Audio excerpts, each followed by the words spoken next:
Water signs, tignan po natin kung ano yung mensahe para sa iyo ngayong araw. Keep in mind po na ito ay general reading lamang, so hindi po lahat ay makaka-relate, so be open-minded. Sa mga hindi pa po nakasubscribe dito sa ating channel, please subscribe na po kayo and pa-like na din po ng ating video. At sa mga nais naman po mag-avail ng ating private readings, ng ating Evil Eye Amulet, ng ating Tears Bracelet, makikita nyo po yung link sa description box. Tarot Intentions by Aliana Reyes. Tignan po natin kung ano yung mensahe para sa iyo ngayong araw. So, ang una kong na-pick up dito is dilis. Yung matamis, yung kulay red. Yung nabibili sa mga yung mga manian, ganun. So, we have 7 of Swords. So, pwede yung iba sa inyo mahilig kayo doon.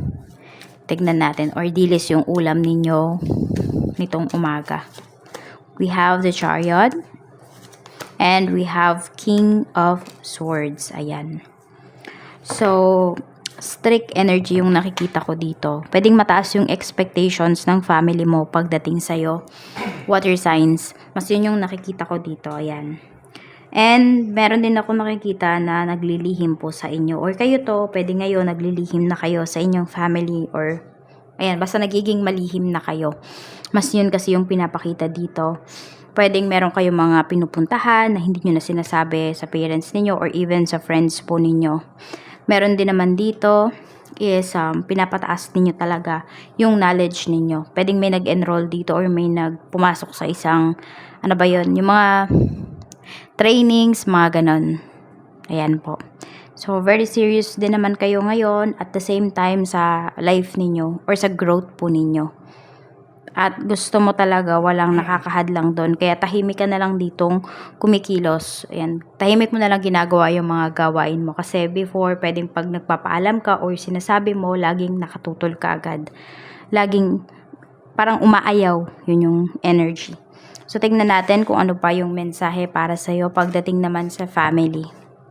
Okay, sa family naman po, Spirit Guide. Meron tayo ditong 9 of Cups. So, may fulfillment tayo dito. We have King of Wands. So, pwedeng may na-promote sa family. Ayan. I mean, may na-promote sa work. Ayan, na family members mo. We have 4 of Swords. Meron din naman pala dito na, di ko alam kung may OFW kayo na family members or maybe kayo talaga to water sign. So, pwedeng umuwi na nag-vacation. Ayan po. So, meron din dito naghihintay na lamang ng kanyang schedule for work. Yan, isa sa family members mo yan. Meron naman dito gusto niya talaga munang mag-rest kaya pwedeng walang nakakaalam. Ayan, sa inyo din kung kayo yung umuwi.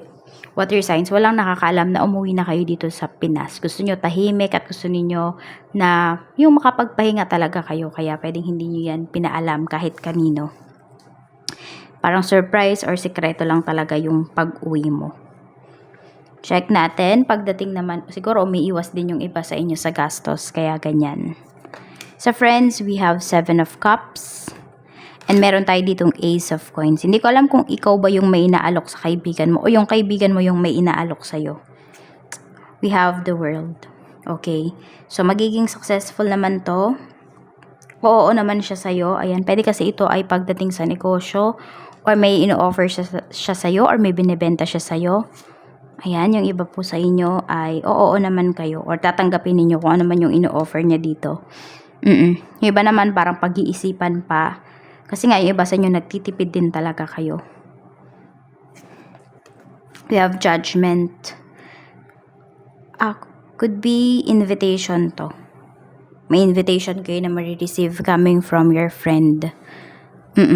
Water signs. More on pag-travel, yung pinapakita dito.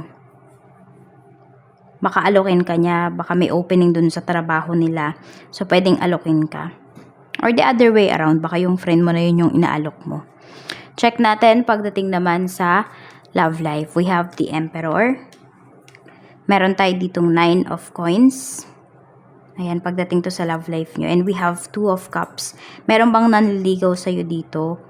Or, sige, may nanliligaw sa'yo dito, water signs na mapera talaga siya. Ayan. So, pwedeng nilalove bomb ka nung tao na to.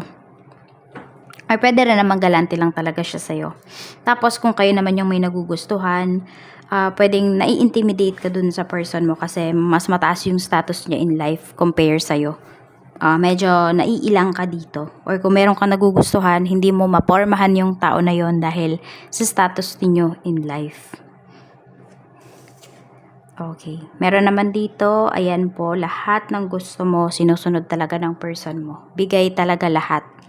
Ayan, galante siya pagdating sa'yo, pero kuripot siya sa ibang tao.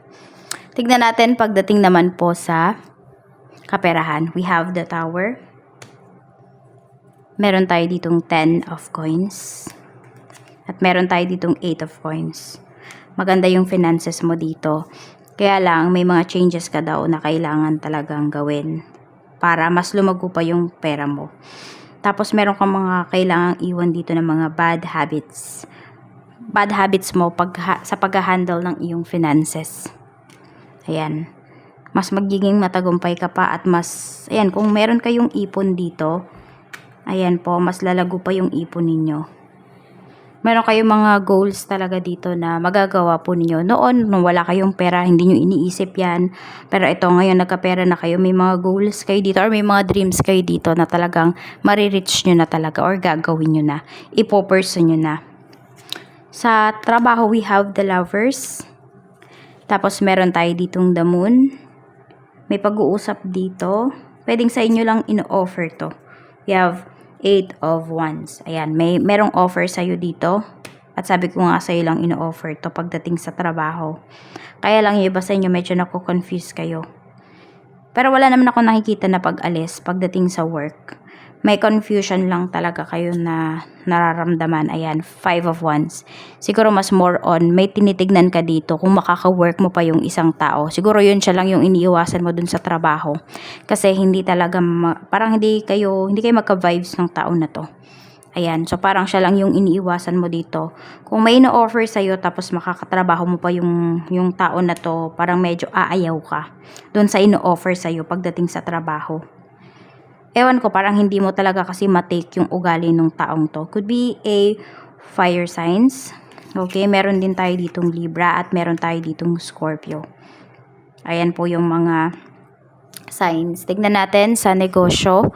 We have Knight of Cups. Meron tayo ditong Ace of Cups. Medyo naging emotional yung iba sa inyo pagdating sa inyong negosyo. So, balance lang daw po yan dapat. And dapat alam niyo talaga yung goals ninyo pagdating dito sa inyong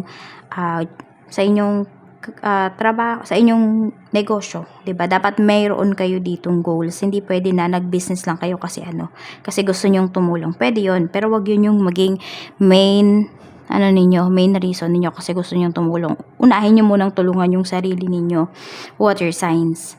Ayan, di ko alam kung meron yung iba dito pala ay nagbebenta kayo ng mga gadgets for some of you. So malakas po yung benta ninyo ngayon. Tuloy-tuloy talaga siya. Ayan, Ace of Cups. Bless po yung inyong business. Kasi yun nga, hindi rin talaga kasi kayo madamot. Pero yun nga, sabi ko din dito, unahin po ninyo yung inyong sarili. Okay? Unahin ninyo yung mga needs ninyo. Meron lang limit yung pagtulong. Tignan natin ano pa yung mensahe para sa'yo. Blessings pa po natin kay water signs, Cancer, Pisces, and Scorpio. So, we have bring love into the situation. Meron tayo ditong the energies gaining momentum. So, kung may nililigawan kayo dito, ayan, pwedeng sagutin na kayo ng taong yon. Tingnan natin. Basta kung ano man yung pinoperson ninyo, tapos binibigay nyo talaga yung best ninyo and sabi natin, very passionate kayo dun sa ginagawa ninyo. Makukuha nyo talaga siya. The end of a tough cycle approaches. So, ayan po. Huwag kayong bibitaw dito. Kasi malapit nyo nang makuha yung inyong mga goals. Parang same lang din ang energy ni fire signs. Ayan po, may pagtatapos dito para sa inyo. So kung nahihirapan kayo pagdating sa relationship, hindi magtatapos yung relationship. I mean, hindi kayo magbe-break ng person mo. Kung hindi, mas magkakaroon kayo dito ng understanding sa isa't isa. So, yung iba sa inyo, ang moon niyo is in Capricorn or in Aquarius. Or pwedeng yan yung mga signs na malaki yung contribution sa life ninyo today. Tignan natin kung ano pa yung blessings na paparating para sa'yo Spirit guide, blessings pa po na paparating sa life ni water signs. We have a blessing of fire. So malaki din talaga yung energy ng ng fire signs sa life mo ngayon. Ayan, a blessing of fire. So you are very passionate talaga sa iyong mga ginagawa. Tignan natin. We have a blessing on your day. So, masasabi mo talaga na this is your day. So, pwedeng maraming mga blessings talaga na dumarating sa life mo ngayon. A blessing for peace of mind. Ayun. So, day and night, talagang mayroon kang peace of mind. Nagagawa mo ng maayos yung mga dapat mong gawin, nakapag-focus ka. Kasi alam mo sa sarili mo, water signs na wala kang tinatapakan na ibang tao. Tignan natin. 3, 5, 32. Yan po yung iyong lucky numbers. Angel message para sa'yo ngayon. We have clear cognizance. Mula ito kay Archangel Uriel. Pay attention to thoughts and ideas that come to you as they are answered prayers. Ayan po. Thoughts and ideas that come to you as they are answered prayers. So all your prayers have been answered. Water signs. So, tignan mo yung mga blessings sa life mo ngayon. Ayan. Tignan mo yung mga bagay na nandyan. Pinagdasal mo to. Kaya, ayan, nasa harapan mo na. I-appreciate mo po. Marami din sa inyo, yung mga gifts po ninyo ay mas, sabi natin, mas naiintindihan po ninyo, mas nakokontrol ninyo. Yan lang po yung mensahe para sa iyo ngayong araw. Maraming salamat. Mag-iingat po kayo always and more blessings to come.